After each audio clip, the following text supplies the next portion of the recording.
النهارده شادي الغنيمي، وهو من اهم المصممين في الهوسبيتاليتي ديزاين في مصر وبره.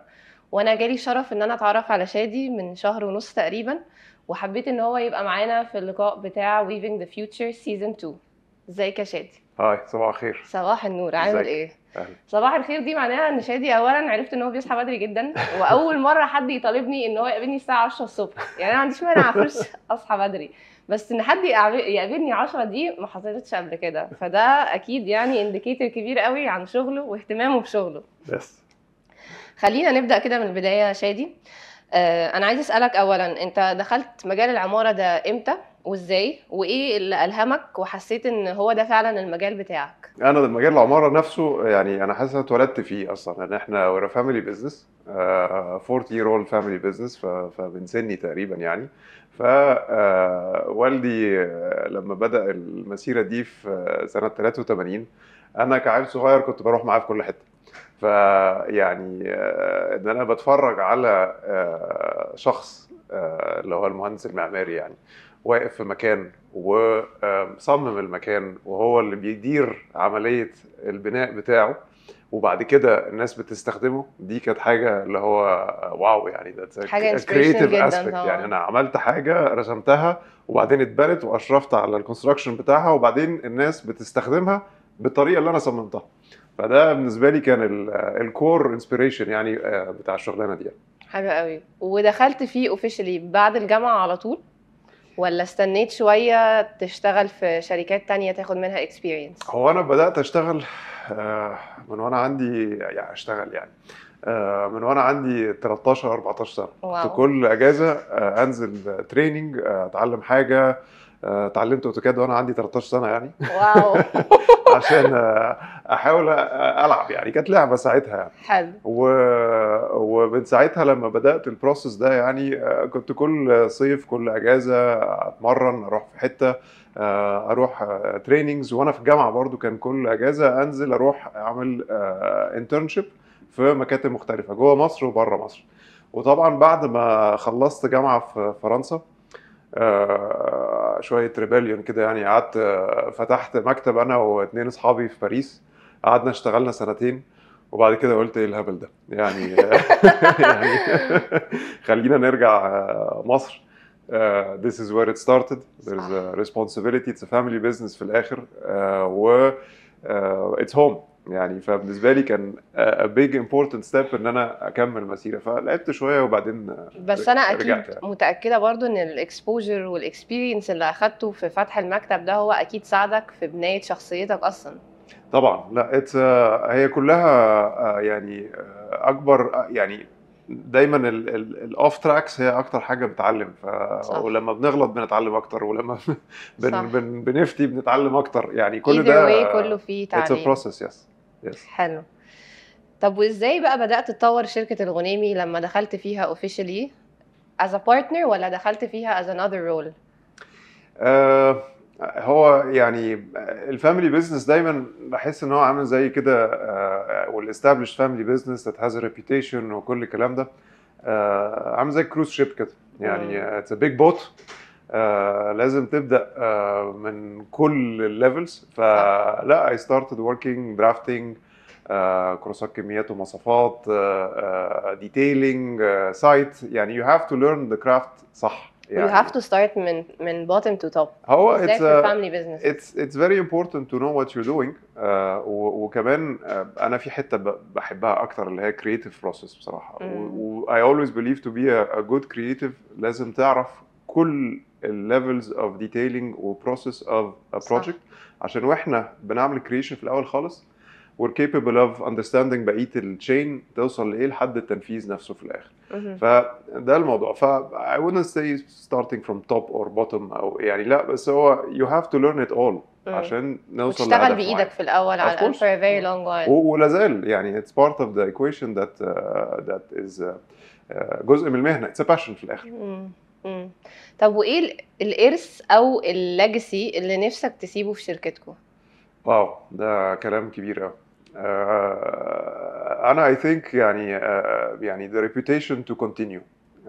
It's a big responsibility. زي ما كنت بقول الكروز شيب دي كبيره وماشيه، فتو steer it in different ports and directions that's part of responsibility. وفي نفس الوقت ان احنا to be consistently living up to الفاميلي نيم ده. احنا لما اخترنا ان عملنا ريبراندنج وكل الكلام ده، we chose to put the family name on the door. و that's a responsibility to ourselves to our family. وان ده legacy يعني as architects as الغنيمي. We started off as عمر الغنيمي and then we went to غنيمي Architects and now الغنيمي International by expanding بره، بقى عندنا مكاتب بره. ف that's the legacy we would love to see continue يعني بعدينا بكتير يعني. ما شاء الله. طب ممكن تحكي لنا اكتر على الديسيبلينز اللي شركتكم بتحتويها في الشغل مع الهوسبيتاليتي سيكتور مثلا؟ اوكي سو احنا في الاساس اركتكتس، وبنشتغل اركتكتشر وانتيريور ديزاين جميل. وبرودكت ديزاين از ويل، اللي هم الاسبكت اللي موستلي تاتش بيز على الكلاينت انتراكشن او الجيست انتراكشن في الموضوع ده. ولكن في المهنه بتاعه الهوسبيتاليتي ديزاين لازم تبقي ملمه بكل الاذر تريدز، because في الاخر يعني there's an orchestra of different consultants. وفي اي مشروع كبير في hospitality احنا بنوصل نبقى 14 different consultancy trades مختلفة، من الاكوستكس، من اللايتنج، من الارت، من الاركتكتشر، حاجات معقدة قوي. فكل دول لازم يبقوا ماشيين على نغمة واحدة، صح. ونوصل بيها في الاخر ان احنا نبروفايد للكلاينت بتاعنا الانفستمنت الضخم جدا ده، ان هو يبقى عنده ريتيرن اون انفستمنت بتاعه محترم، وفي نفس الوقت ندي للجيست اللي هيقعدوا في الاوتيلات دي a pleasant and consistent experience. طبعا. وعايزه برضو يعني اوضح حته ان الفرق ما بين الريزيدنشال ديزاين والهوسبيتاليتي ديزاين هو تقريبا اصعب 1,000,000%. ليه؟ ان انت you're tailoring يعني لمليون واحد ممكن يكون داخل السبيس دي، وعبال ما الفندق ده يقرر يجدد تاني او يقرر ان هو يعمل اي نوع من الرينوفيشن زي ما اتكلمنا قبل كده، ممكن يقعد له مثلا كام سنه يا شادي؟ احنا الانفستمنت سايكل عامه بتاع الاوتيلات ان الناس بتحط فلوس كتير قوي and then بيقعدوا 3-5 سنين لحد ما الاستثمار ده بيرجع يعني. غير الريل استيت اتس ا بيت ديفرنت يعني. وبعدين انا بشوف الاوتيل ده هي مكنه، فالمكنه لازم تدور فيري سموذلي من غير ما تعطل، وبتدور كل يوم.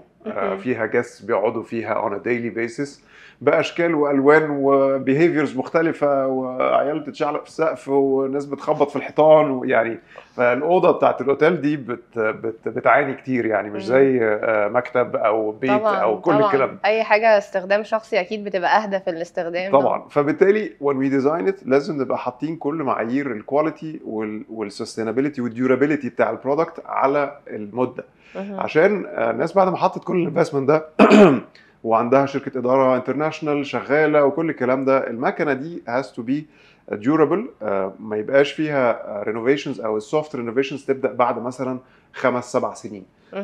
and then a full renovation بيبدا بعد let's say 15 سنه. فthis means ان احنا you design a project. It takes a bit of time to build 3 سنين مثلا عقبال from design to implementation, and then نوصل بعديها ب7 سنين نبدا نفكر في what can we upgrade. فده it gives you a 10-year cycle of design. فمعناها ان what you're designing قبليها upstream ب10 سنين you have to foresee اللي جاي. What you select needs to be durable. ويبقى complying مع الانترناشونال براند ستاندردز، مع كل الفاير ريجوليشنز، مع الايجيبشن ريجوليشنز لو احنا في مصر، او انترناشونال ريجوليشنز بره، واليوزرز، وفي الاخر تبقى pleasant comfortable experience الناس. حلو قوي، حلو قوي، كلام مفيد بصراحه. طيب عايزه اعرف لو في مبادئ او قيم معينه دايما بترجع لها كمصمم معماري، هل عندك فلسفه تصميم philosophy في الديزاين بتكون دايما مرجع ليك مهما اختلف المشروع؟ يعني I would say فلسفة. معظم الناس اللي بتتكلم على فلسفة في التصميم يعني من وجهة نظري لازم يبقوا اشتغلوا بتاع 50 سنة مثلا عشان نوصل لان احنا نقول عليها فلسفة. فبالتالي I wouldn't say ان هي فلسفة قوي، هي process يعني. احنا بالذات في hospitality design انا عندي معطيات معينة that we articulate together عشان نوصل للend product، وهي consistently بتتغير كل مرة. ليه؟ مثلا في الهوسبيتاليتي النهارده، في عالم الهوسبيتاليتي بقى عندي لايف ستايل هوتيلز، بوتيك هوتيلز، 5 ستارز، 3 ستارز، فوكس سيرفيس، ذهبيه، بيد اند بريكفاست، سيرفيس ابارتمنت. كل واحده من دول بيتحط لها ستيكر اوف براند بالايدنتيتي بتاعته because we design للبراند ايدنتيتي. وفي نفس الوقت على حسب اللوكيشن بتاع المبنى ده طبعا. I will design a hotel بطريقه في الجونه بطريقه، او في الاقصر بطريقه تانية، او في القاهره. ف there is not one philosophy of design. أنا the philosophy يعني if we can fall into this game يعني will be to stay true لللوكيشن. يعني أنا لازم الأوتيل ده تاخد الايدنتيتي بتاع البراند وتلزمه مع الايدنتيتي بتاع اللوكيشن، يدي بالظبط الفيلينج للجاست اللي جاي يقعد يوم 2 3 اسبوع من المكان ده. انا اي فيل ان انا في الحته دي. يعني انا مش في كوكي كاتر في مطار برلين الاوتيل شبهه زي ما هو في نيويورك شبهه في سريلانكا. It doesn't make sense يعني. طب speaking of بقى يعني حاجة going on للي انت لسه قايله ده، ان اسمك ارتبط بمساحات جريئة وفي نفس الوقت انسانية جدا، ان انت you personalize المساحة على حسب اللوكيشن زي ما قلت والبراند. ازاي بقى بتقارب ما بين الجمال البصري والوظيفة الواقعية في التصميم؟ اوف ده كلام تقيل. انا بشوف ان ده is at the core of المسؤولية المهنية أو responsibility بتاعة المهندس المعماري اللي بيتقن مهنته وبيشتغل يعني بشغف إن هو يحل العصلجة دي المعصلجة قوي دي.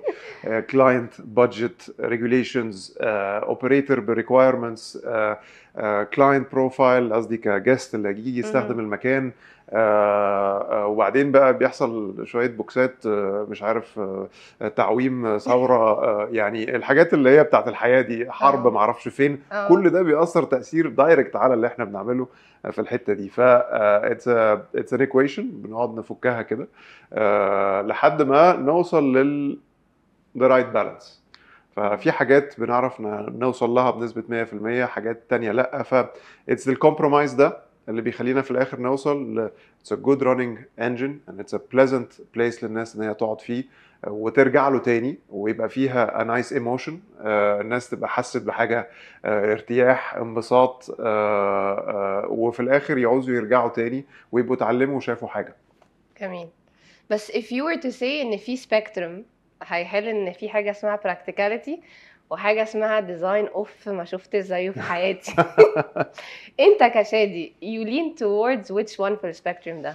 طيب في الهوسبيتاليتي بالذات وهنرجع لها تاني في حتة كده اللي هو عندنا بنقول هل form follows function ولا function follows form. في الهوسبيتاليتي ديزاين لا هي form follows function اكتر. لان انا بمعنى ان لما بنعمل اوتيل especially if it's a big hotel فانا بيبقى عندي حاجه اسمها يونت. اليونت دي هي الاوضه، والاوضه دي بيبقى ليها شكل وساعات بتتكرر 300 مره. فلو كررت نفس الشكل 300 مره ما ينفعش اقعد اعمل فيها حاجات بقى يعني حبشتكنات يعني مختلفه وكلام من ده. ان هي في المقام الاول بتبقى very complicated to operate. يعني ما ينفعش الناس بتوع الهاوس كيبنج يخشوا ينظفوا شكل اوض مختلف كل 3 4 اوض الاقي حاجه مختلفه جديده. يعني هو مش بيت في الاخر. و كانفستمنت كوست اتس ماتش هاير، مش لازم الريتيرن يبقى اعلى، يبقى جارانتيد قصدي في حاجه زي كده. ف there's an aspect to it على حسب حجم المشروع. طبعا لما بنخش في اللكجري سيجمنت بيبقى عندنا كيز اقل فيها كاستمايزيشن اكبر، سبيسز اريح. في البوتيك اوتيل وي كان جو a little bit more crazy طبعا يعني. بس في الحته دي I would say that form has to follow function in hospitality. Respect والله. لما بتبدأ تصمم بقى سواء بيت او فندق او مطعم، انا عارفه ان شغلكم leaning more towards الهوسبيتاليتي، بس القماش او الخامات النسجيه يعني بتدخل بقى في انهي مرحله في التصميم عندكم؟ هي القماش عامه وكل التكستايل اسبيكتس بتاعه الاوتيل، وانا هركز على الاوتيل because هو ده اللي احنا بنعمله بصراحه يعني. is a very essential core experience للجست هو يعني. because هي اكتر حاجه هو بيبقى قريب ليها. فانا ببقى قاعد على كرسي حاطط ايدي على السايدز، التكستشر بتاع القماش لو هو مش مريح، لو انا ايدي بحطها and it's rugged I don't feel comfortable. It's not something pleasant. ظهر السرير يبقى معمول بطريقه معينه، الفيجوال اسبكت بتاع الستاره، الكنب، كل الكلام ده are really at the core of sensory aspect بتاعت الهوسبيتاليتي اكسبيرينس بتاعت الجاست.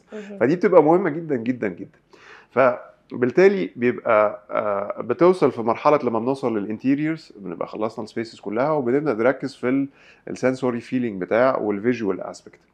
المهم جدا بقى في الحته دي هو الديورابيلتي بتاع البرودكت ده، ان هو يبقى ما يتنتش بسهوله. صح. عندي فاير ريزيستنس كاباسيتيز عشان طبعاً. انا عندي ريجوليشنز انترناشونال كود بتاع فاير لايف سيفتي. عندي راب تيستس بتتعمل لحد القماشه دي بتبقى عندها 30,000 مارتنديل راب تيست بسبيكس معينه. الستاير ان هي يبقى ليها 5000 واش سايكل. كل دي حاجات عنيفه جدا على القماش، فالقماشه تبقى شكلها حلو ورقيقه جدا بس مش هتنفع طبعا. فالبالانس تو فايند حاجه that is very aesthetically pleasing وفي نفس الوقت and how it feels physically. الوظيفه اهم في القماش بكتير طبعا it's comfortable وفي نفس الوقت very durable. وفي نفس الوقت ان احنا برضو نبقى sensitive about بنختار الكالر سكيم بتاعها شكله عامل ازاي. ان انا يعني لو انا اخترت قماشه لونها ابيض يعني مش هتعيش مع اللي انا عندي اوتيل كل يوم فيها حد جديد مهما عملنا. هحاول ان انا اقلل كميات مثلا في الحتت البيور كولر عشان لما تبدا تتوسخ ولو فيها بقع it can pass for a little bit يعني. فكل دي كرايتيرياز بتبقى مهمه جدا. القماش is a very critical aspect بتاع الاكسبيرينس. ومهم جدا ان كل المصنعين في الحته بتاعه التكستايلز ان هم يهتموا زي ما انت قلت بالبيلينج وبالرابنج واللايت فاستنس اليو في وكل المعالجات اللي ممكن اي فندق يطلبها عشان at the end of the day it's a very heavy duty environment. فلازم طبعا كله ياخد باله من الحته دي. هي لو مش مطابقه للمواصفات اللي احنا عايزينها ما بناخدهاش. صح. سمبل. صح. يعني ليه احنا تاني عندنا responsibility towards our client وكلاينت ده should not change الفابريك قبل 5-6 سنين يعني. فده معناها ان القماشه has to be very durable يعني. when we select it if it doesn't tick the box يبقى مش هنحطها. حلو. طب وهل في مره لقيت ان ممكن تكون فابريك يعني قطعه قماش هي او ديزاين تكستشر معينه او رسمه على القماش مثلا هي اللي بتديكتيت المود بورد بتاعك مثلا للاوضه دي او المطعم ده او الريسبشن مثلا فور اكزامبل؟ هو القماش بيبقى big part مكمل لبقيه التصميم. بيخش في الكور ايدنتيتي بتاع المكان ودي من التاتش بوينتس اللي احنا ساعات بنستخدمها ان الباترن اللي احنا بنلاقيها على القماش ده تبقى sometimes culturally relevant للمكان. يعني الناس اللي في المكان ده التكستايل aspects بتاعتها كانت بتتعمل ازاي زمان وكل الكلام ده وكانت بتتصمم بطريقه ازاي والناس دي كانت بتنسج ازاي حاجتها فازاي نترجمها في اللوكيشن ده. بما انك جزء مهم من مجتمع التصميم والعمارة شايف قد ايه مهم التعاون مع براندات ومصنعين مصريين سواء في الاساس الفرنتشر او الاقمشة او الخامات بتاعة التشطيبات؟ انا شايف ان ده دلوقتي موضوع كروشال. كل مرة يعني استسهلنا قوي في السنين اللي فاتت كلنا ديزاينرز ومصنعين بنجيب من بره اسهل منتج جاهز وجارانتيد وزي الفل وخلاص ويلا بينا وديورابل. وده كان عليه مسؤولية بصراحة على كل الأطراف سواء كانوا المصممين أو المصنعين ان هم they were not up to standard. ومع ذلك في موجود وفي كاباسيتي وفوق كل الكلام ده و it is part of ان احنا نوصل ان احنا نتعاون كلنا مع بعض ان احنا نبدأ نبقى more demanding على الريكوايرمنتس وفي الاخر لما بنبقى احنا more demanding على الريكوايرمنتس بنستجيب. والمشاكل اللي بتحصل لنا بالذات في مصر دايما هي الفترات اللي the most crucial اللي الصناعة المحلية gets better. صح. عشان الباب بيتقفل من بره، فبنقعد مع نفسينا نقول هنعمل ايه، وبنبدا نطور في نفسينا لحد ما نوصل للبرودكت اللي احنا كلنا عايزينه، سواء كان كواليتي اند كونسيستنسي عند المصنع، او حتى عند المصمم ان هو يبدا يتعاون مع المصنع عشان ننتج حاجات لسه كنت عايزه اقول لك مصري. حاجه هنا. Yes. كنت كتير قوي بشوف مشاكل متكرره مع الديزاينرز، ان هم بيحلموا احلام حلوه قوي قوي قوي، بس بييجوا يتصدموا مع ارض الواقع لما يشوفوا ان اللي هم بيحلموا بيه ده مثلا مش لاقيينه في السوق هنا، او عشان هم سيمبلي ما بيبقاش فيه التعاون ده. ما كانش موجود زمان ان مثلا حضرتك مصمم تيجي تقولي شيرين انا محتاجه قماشه عامله كده، بس الغزل بتاعها عامل كده وعليها المعالجه الفلانيه، بس انا مش عايزه مطبوعه انسجها لي بالطريقه دي. ده زمان ما كانش بيحصل، بس في موفمنت ان ده ابتدى يحصل كتير قوي. ابتدينا نجات ابروتش باي ديزاينرز، ابتدوا يفهموا ان خلاص البديل المستورد بقى موجود هنا في مصر، فيلا بقى نشتغل مع بعض زي ما انت قلت ان احنا فعلا نطلع احسن حاجه. يس that's true. وعايزه اديك مثال على فكره، موقف حصل لي غريب قوي. من 8 شهور كده ولا حاجه، لقيت بياع عندنا في فرع دمياط بيكلم الاداره: يا جماعه انا معايا واحده من ايطاليا وهي عايزه تجيلكوا الاداره. ليه واحدة من إيطاليا جاية تجيب قماش من مصر؟ ده إيطاليا أصلا يعني واو الواو بتاع القماش وواو الواو بتاع الفرنش كلاسيك فurniture، يعني هما برضو قامة يعني في الحتة دي طبعا. فالمهم جات لي الإدارة وتعرفت عليها، بنت جميلة جدا بتشتغل في شركة، هي furniture designer يعني، بتشتغل في شركة إيطالية بيصمموا لقصور في إيطاليا. يعني برضو ليفل تاني خالص، وجاية مصر تدور على قماش، وجاية مصر تدور على اللي هم بتوع الموبيليا بتوع دمياط. فانا سالتها قلت لها هو what brings you here، يعني انت ليه سايبه بلدك وجايه تشوفي هنا؟ يعني دي غريبه بالنسبه لي. انا مقدره جدا ان دمياط من احسن الناس اللي بتصنع، بس غريبه ان حد من ايطاليا يجي هنا، بالذات ان هم متميزين في الحته دي. فهي بقى حكت لي على موضوع الايكونومي عندهم، وحكت لي كذا، وان هي ابتدت تنزل مصر ريجوليرلي، يعني هي بتيجي دمياط مثلا كل شهرين 3 تدور على مصنعين بتوع موبيليا وبيعملوا فينش بطريقه معينه وتشطيب بطريقه معينه، وجات لنا احنا عشان القماش. كويس.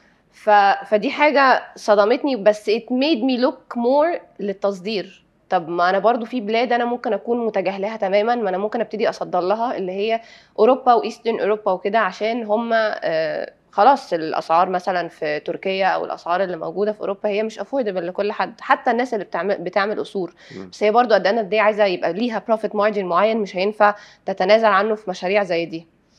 فده كان اكزامبل، وبصراحه ات اوبن ماي اي قوي لحاجات كتيره. هو احنا يعني دمياط طول عمرها بتصدر باي ذا واي من more than 40 years، ولايطاليا more than 40 years باي ذا واي. ان احنا في تريدز معينه بستايلز معينه اتقناها في مصر قويه جدا فيها فعلا، نوتبلي كلاسيك كمان يعني،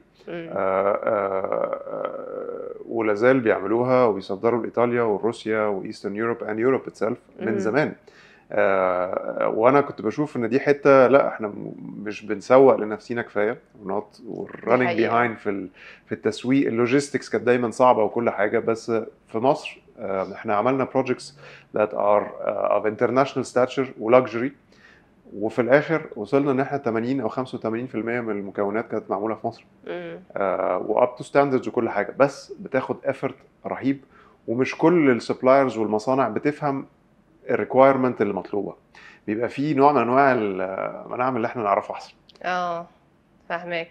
بس طبعا اكيد لو في وعي في الحته دي، واكيد لو في دعم من الحكومه او من البلد في الحته دي، ان احنا نقدر نوعي كل المصنعين المصريين بالريجوليشنز اللي مطلوبه بره، ونقدر نساعدهم وندعمهم حتى في صناعتهم وفي الماركتينج بتاعهم، بحيث ان هم يعرفوا يوصلوا، اكيد الموضوع ممكن يختلف. طبعا. لا it's a critical يعني aspect في مستقبل الصناعه عندنا في مصر، وان باراليل كمان المستقبل بتاع الديزاين المصري، يعني زي ما بنقول ايطاليان ديزاين. ايطاليان ديزاين ما هو it is very powerful because الايطاليان ديزاينرز والايطاليان مانيفاكتشرز مع بعض.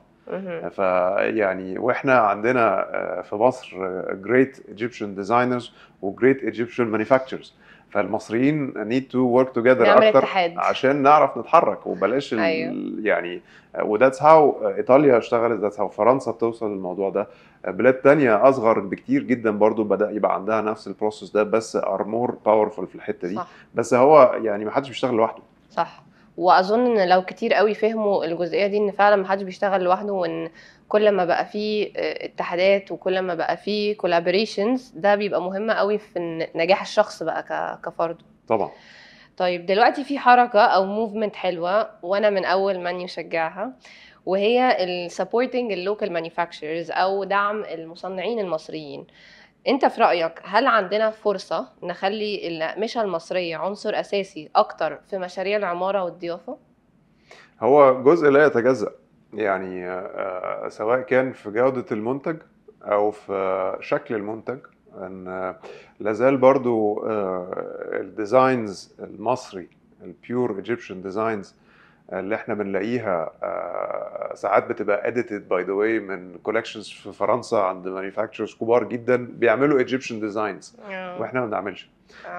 ففي حاجات كده عندنا where احنا we need to start feeling very proud again من our heritage، سواء كان اي عصر من العصور كانت في تاريخ مصر يعني، وان احنا نبدا نستخدم الكلام ده to promote it. احنا كمكتب we've been doing this for a while and we're very proud of doing this بصراحه. لما بنعمل اوتيل في مصر مش زي ما بنعمل اوتيل في السعوديه او في برلين او في يوروب او كل الكلام ده. يعني احنا we really try ان احنا to convey ال sense of belonging للجيستس اللي بيقعدوا في الاوتيلات اللي احنا بنصممها باستخدام كل السوفت تاتش اسبيكتس اللي هي القماش من اولهم، اللوكال ماتيريالز، نوع الباترنز اللي بنحطها.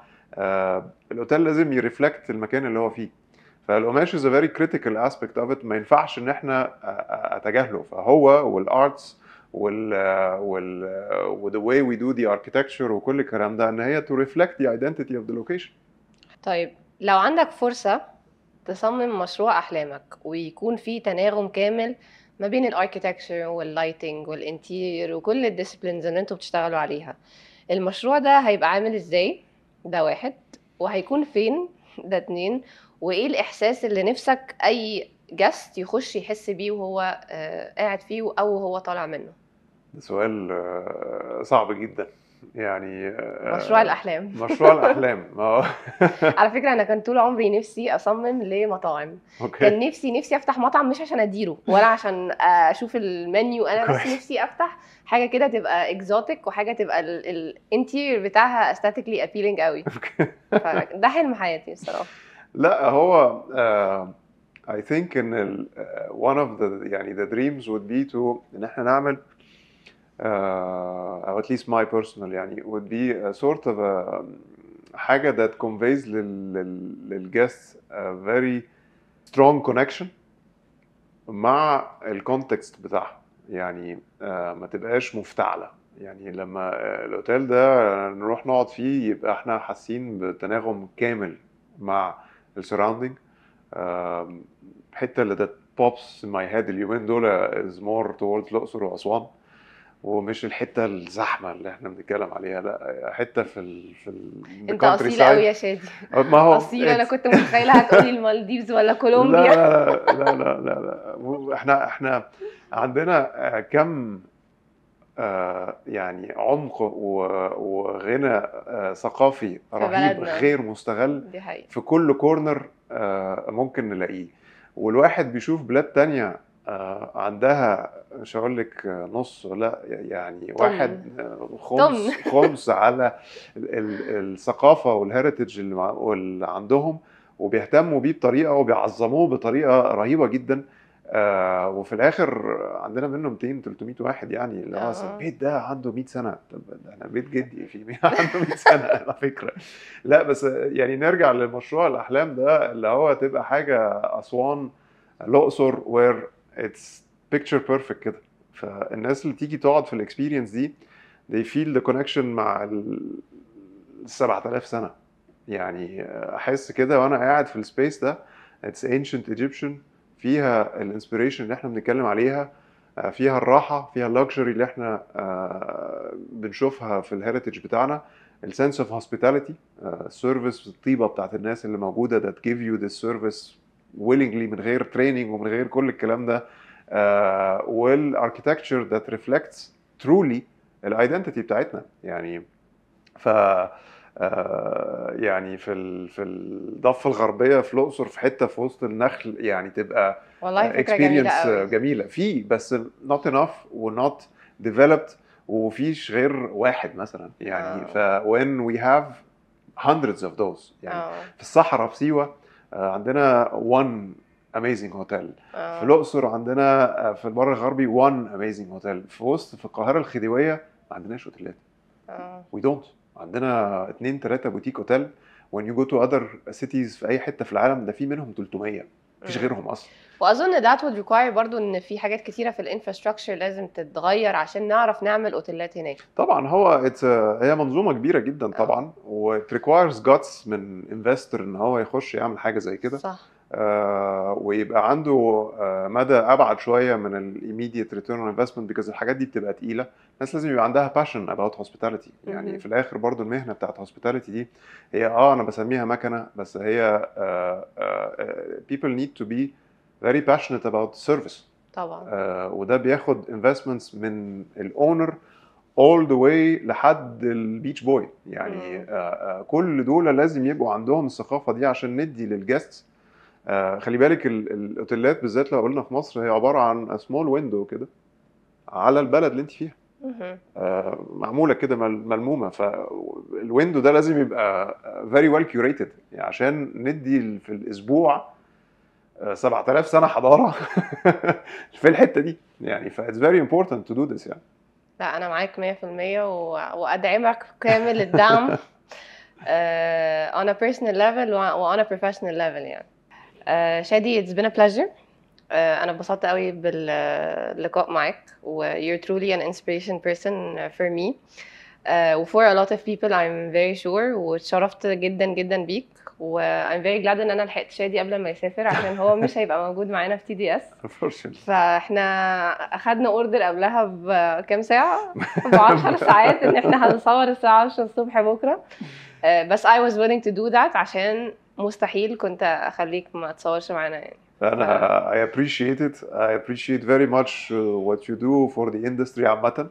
و as a family business continuing البروسيس. أنا فاهم الchallenges بتاعته كويس قوي، وزي ما بقول هو it is this sort of rooted businesses that understand ايه الchallenges اللي عندنا. ودي حاجة I'm very proud of collaborating معاكم فيها. ان احنا نشتغل معاكم to continue this aspect و forgive me for not being يعني موجود في TDS يعني. كفايه ان انا شفتك Thank you for your النهارده. time. Thank you يا شيخ. Thank you.